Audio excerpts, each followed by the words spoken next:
take a look at a world map from the year 1900. You'll see the colour pink spread across the continents, from Africa to Asia, from Australia to the tiny islands in the middle of the Pacific Ocean. That is the colour of the British Empire, an entity that occupied a quarter of the planet's surface, controlled over 400 million people, and reshaped trade, law, language, and the way humanity thinks about power. But here's the strange thing. In the year 2025, Britain is a small island with a stagnating economy, decaying infrastructure, rising inequality, and a political debate that endlessly revolves around the question of who is ruining this country. No one asks if the system itself is the problem. And this is the core paradox we need to explore on our journey today. The very ideas that created the Great British Empire are the same ideas that are now destroying Britain from within. Not by an external enemy, not by a lost war, but by a logic so deeply embedded in its culture, institutions, and political thinking that people can no longer see it. So how did that happen? To understand this, we must start with a small island that most people have never heard of. Madeira, the 15th century. When the Portuguese set foot on Madeira, they didn't come to settle. They came to exploit. The island was covered in a tropical forest, with fertile land and ideal conditions for growing sugarcane. The next decision the Portuguese made would change human history forever. They clear-cut the forests, they brought in slaves, they turned the entire island into a sugar production machine, exporting it for the European aristocracy. When the soil was depleted, and the trees could no longer grow, they simply left. This wasn't conquest in the traditional sense. When ancient empires invaded a land, they usually built upon it, settled, and lived alongside the local people. But Madeira was something entirely different. This was about seizing land, squeezing it dry of its wealth, transferring the profits back to the mother country, and then leaving behind a barren wasteland. This was the first prototype of colonialism, and England would learn this lesson very well, then take it across the world on a scale that not even the Portuguese could have imagined. But before England could conquer the world, they had to practice on their own country. And this raises a question that few people think about. Why were the English willing to do that? The answer lies in a process that began around the 16th century and lasted until the 18th century. A process with no gunshots, no wars, but one that changed the structure of English society more radically than any revolution. It was the process of land enclosure.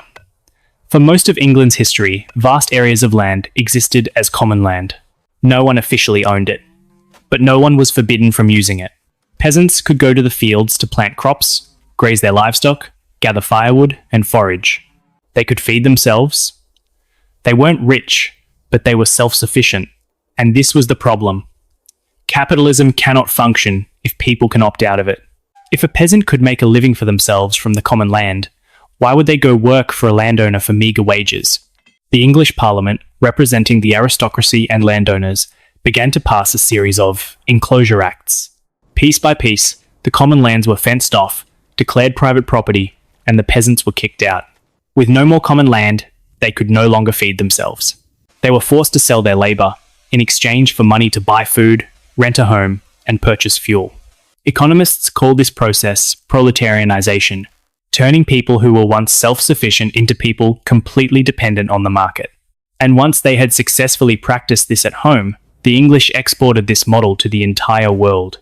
This is where the story becomes complicated, in a way that a map cannot show. When the British arrived in Australia, they didn't just have a problem with the indigenous people over land. They faced a more profound challenge. Aboriginal Australians had lived on that land for tens of thousands of years. They had deep knowledge of how to survive, how to find food, how to read nature. They were completely self-sufficient. Even some British convicts who were exiled to Australia escaped into the outback. They didn't come back. They had found indigenous communities willing to take them in, teaching them how to live without depending on the colonial system. This was a crisis for the British. Not for moral reasons, but for economic ones. If people could support themselves outside the system, who would go to work on the plantations? The colonial authorities' answer was to destroy that self-sufficiency, restricting the movement of indigenous people, banning traditional activities, declaring that the indigenous way of using the land was not recognised under European law, and therefore the land belonged to the Crown. Separate children from their parents to erase generational knowledge. What seemed like senseless cruelty actually had a very cold and clear economic logic. If people possessed the knowledge of how to live self-sufficiently, the very existence of that knowledge is a threat to the system. Not because of what they might do, but because the presence of an alternative diminishes the system's power over everyone else. But this is what we really need to stop and think about. How could the British justify all of this to themselves? This was a nation that called itself Christian, with a religion that teaches all human beings are equal in the eyes of God. How can you believe that? While simultaneously running a system that caused tens of millions of deaths, the answer is you have to construct an entire ideological architecture to turn what is morally impossible into something that seems self-evident. And this is the ideological machine that the British built, piece by piece. The first piece was the theory of land ownership. John Locke, one of the most influential philosophers in the history of Western thought, argued that land only becomes legitimate property when a person improves it with their labour. If Indigenous people used the land in traditional ways, according to this logic, they didn't truly own it. And if they don't own it, then taking it isn't theft, it's improvement. The second piece was the theory of civilizational stages.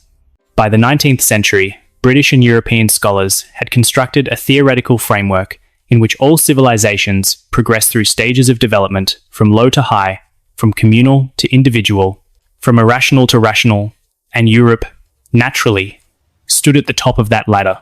From this, the philosopher John Stuart Mill could openly argue that the harsh rule over barbarous peoples was necessary and even benevolent, as it helped them advance to higher stages of civilization. The third piece was pseudoscientific racial classification. Johann Friedrich Blumenbach measured skulls, catalogued physical traits, and constructed a racial hierarchy with European whites at the apex. He called them Caucasians, a word still in use today, even though actual Caucasians are from the Caucasus region and look nothing like what Blumenbach described. From this arose social Darwinism, which turned the world into a struggle for survival, where the victory of the strong was a law of nature, and European dominance was simply the result of natural selection. And the final piece, no less important, was nationalism. This was the tool to solve a very real domestic problem. The British working class were not the beneficiaries of the empire. They worked in the mines, in the factories, living in terrible conditions. They had every reason to align with other workers around the world, not with the aristocracy that was exploiting them. Nationalism solved this by merging two groups with opposing interests into a single, shared identity. If you were British, the empire's success was your success. The nation's greatness was your greatness. You weren't an exploited person. You were part of the greatest empire in history. Put it all together, and you have a complete ideological system. Racial hierarchy explained who could be dominated. Individualism explained why the poor deserved their poverty. Nationalism explained why global domination was justified. And once these ideas were embedded in law, in the education system, in institutions, and finally in the culture, they were no longer just an ideology. They became the way the world worked. They became invisible. And this is the most important thing we need to understand in this whole story. After World War II, the empire collapsed. But the ideas did not. Look at what happened to other empires when they collapsed throughout history.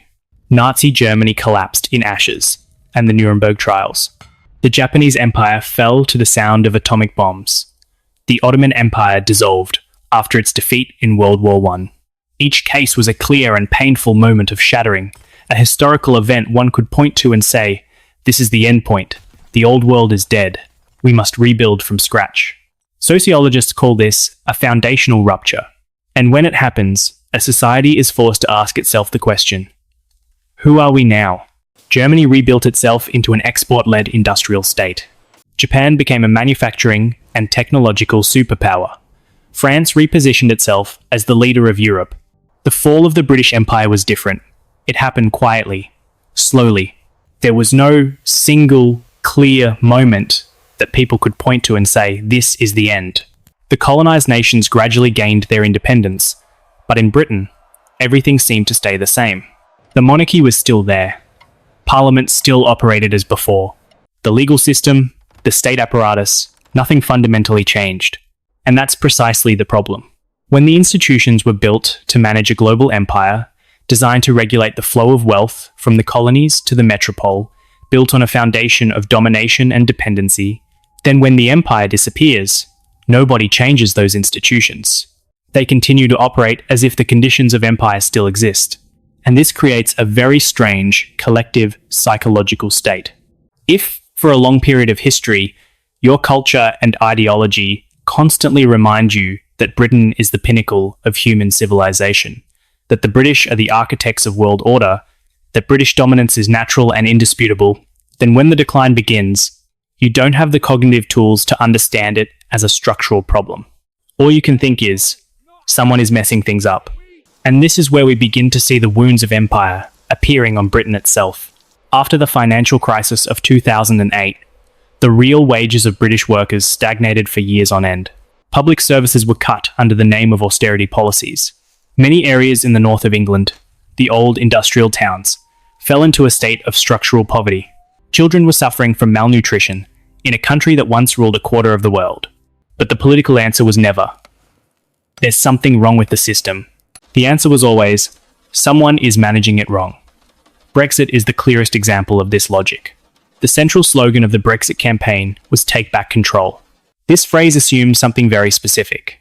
It assumes that Britain is losing control, that its decline is an anomaly, that someone or something is taking away what rightfully belongs to Britain. In this case, the culprit was the European Union.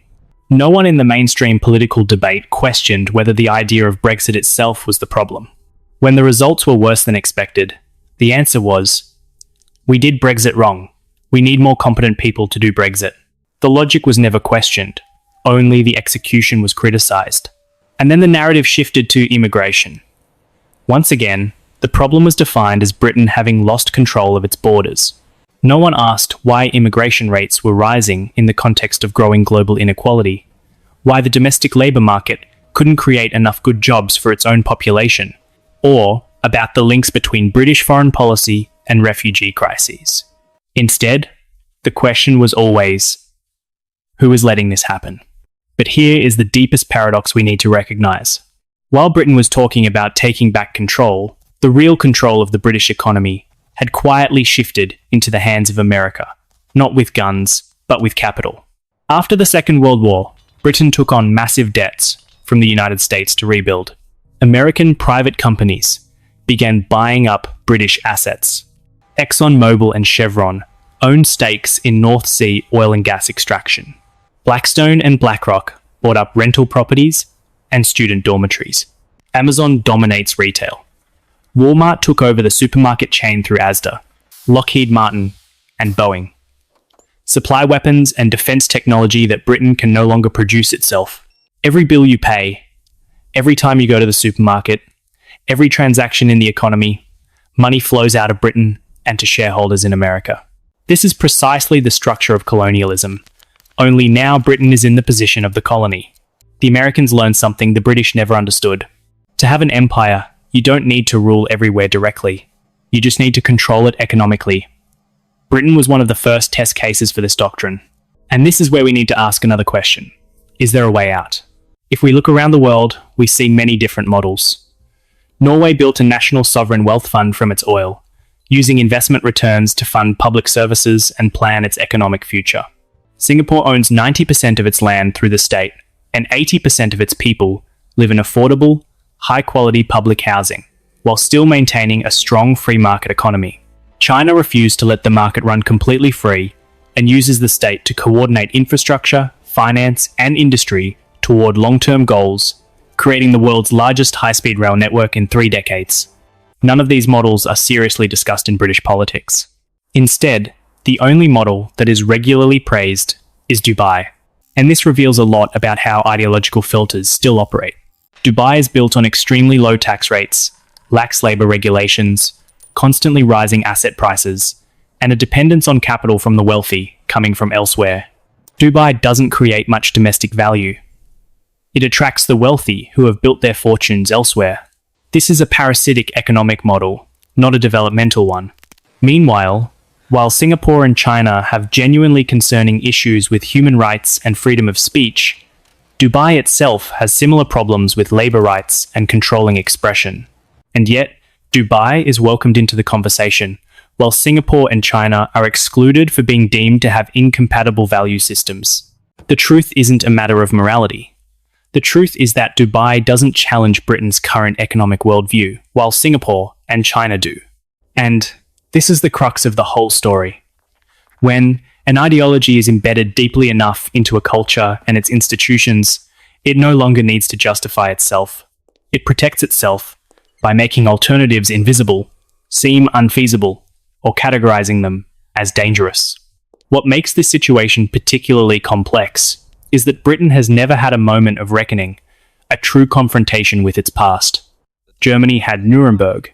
It was forced to look directly at what it had done, to name it, to punish those responsible, and to rebuild its national identity on a different foundation. That doesn't erase history, but it creates a clear break between the past and the present. Britain has no such break.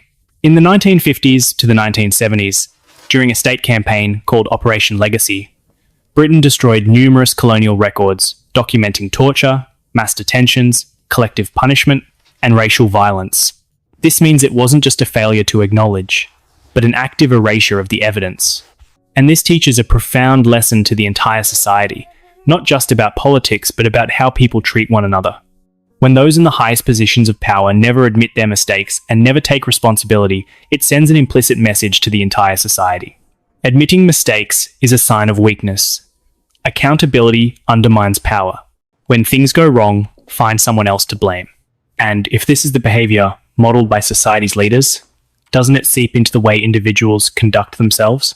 Does a society that cannot say, "we were wrong," at the highest level, produce individuals who are less capable of saying it to one another?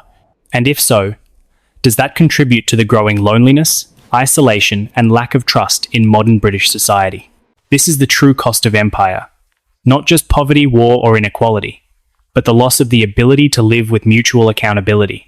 But the story isn't a simple, one-sided tragedy. There's something important we often overlook when we talk about the legacy of empire. The British working class were not the architects of colonialism. They were victims of the same system, just in a different form. While the aristocracy drank tea from India on expensive china, the working class turned tea into a completely different ritual. A cup offered to a neighbour to talk, grieve, laugh, and find respite from the stresses of life. When the ruling class oppressed them, workers organised unions, built strike funds, and held protests.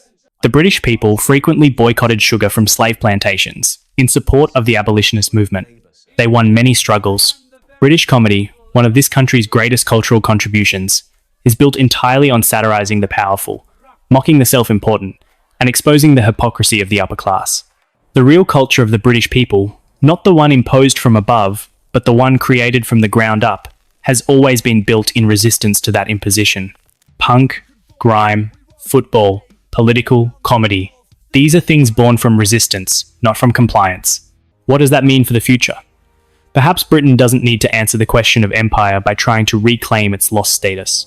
Perhaps the right question isn't, how can Britain be great again? But what does Britain want to be in a world where domination is no longer an option? That question has not yet been seriously asked in British politics. And until it is, the debate will continue to circle the same loop of logic. Things are going wrong, someone is to blame, and we must reclaim what was lost. But if what was lost wasn't power, but the illusion of power, then the question becomes, what happens when that illusion can finally no longer be sustained? Will Britain face the reckoning it has avoided for nearly a century, or will it continue to drift in a question that is never answered? That is a question the map cannot answer.